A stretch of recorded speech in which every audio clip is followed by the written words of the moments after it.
Yoya nageenni badhaadha. Badhaadha waa qulfaatu teessan akka. Badhaadha galata waaqa jaddu. Nagaa waa qulfaatu isinoo. Jajjaboo galata waaqa waa qulfaatu ani faarfataa galma uddeessaati. Eenyu siin jedhanii eessarraa dhutte mana sagadaa kam?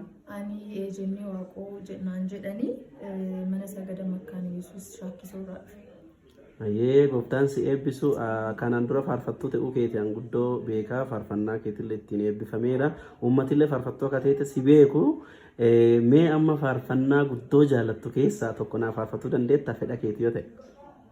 Ishi faarfadhaa. Yaa faaruun bacaa garuu tisee waaqi tisee dhugaa ta'uu isaa faaruu ibsu faaruu tokko jira isa isinii faarsa.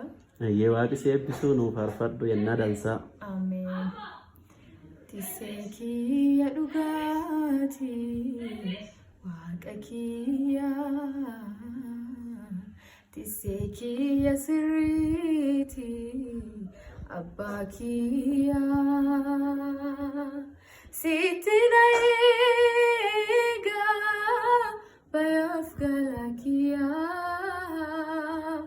Edina hifatu halkani figuya sitina ega bayaf galatia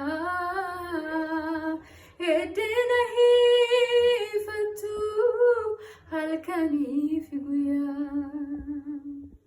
Gooftaan baraaf jireenya keetii baraaf gadaa keetii si haa eebbisu faarfannaa guddoo namatti tolu nu faarfattuu ejennee waaqoo turtii si waliin taasisnee guddoo nutti toleera atillee nu waliin turtii kana dabarsiisa keetiif guddoo galatoomii gooftaan bara baraan si eebbisu